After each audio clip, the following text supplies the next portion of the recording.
nga ako ng sugar daddy kong mag-swimsuit pero parang yung makakakita ang magbabawal. Shoot amare, yung mga kurikong ko. Chine-check ko nga rin yung kifi ko at baka dumila na lang sa inyo. Mare, maharot pa naman to.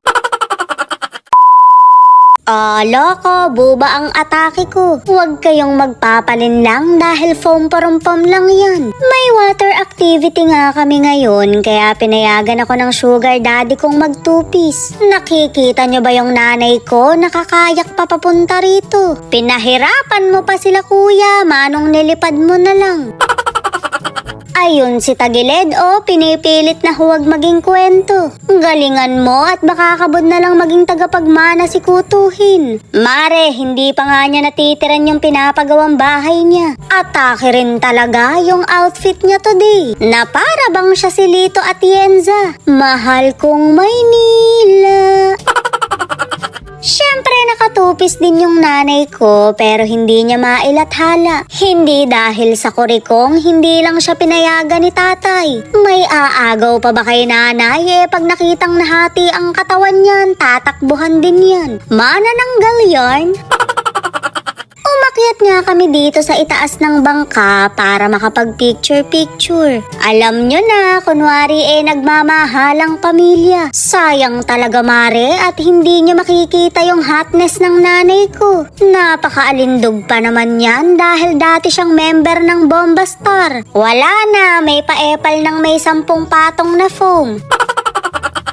Pura nga ang sarap-sarapan nitong kapatid ko habang yung ibang mga kapatid niya umay na. Nag-itim ka pa talaga ha, mukha kang bobontag na kuto. Dali-dalian mo dyan at picture na si Tagilid. Kanino kaya isesend, sa bebe girl o sa bebe boy? 5 araw kaming wala kaya 5 araw din siyang walang tsupeta.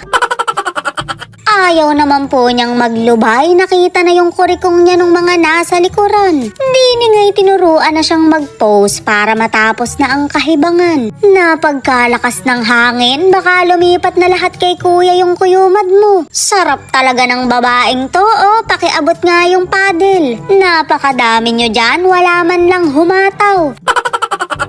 Shoot amare, tutok na tutok sa buhok ng kapatid ko. Pati tuloy yung mga kuto, nakiki-smile din. Ang layo ko pa sa lagay na to ha, pero naaaninag ko. Di ni ngay nakadaong na kami, kaya ako naman ang magsasarap-sarapan. Doon ko inaya yung kapatid ko kung saan walang ganong tao. Mare, nahihiya kasi ko sa mga kukurikafu ko.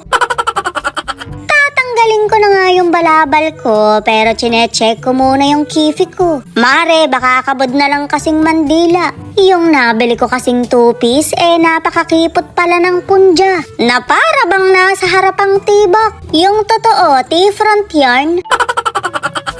Sabi nga ng kapatid ko, alisin ko na raw yung takip ko. Shoot amare, cannot be. Baka may lumabas na pisngi, hindi naman tumangga. Well, napilit niya naman ako, pero apuralingon ko. Mare, baka masilip nila yung wetsong ko. Baka isipin may pasa, hindi naman ako sumali ng hazing. Magpapakabog ba naman siya atake rin ang swimsuit niya. Yabang, may mga gilit-gilit pa sa gilid. Tilapia ang atake mo dyan na ready ng ipirito.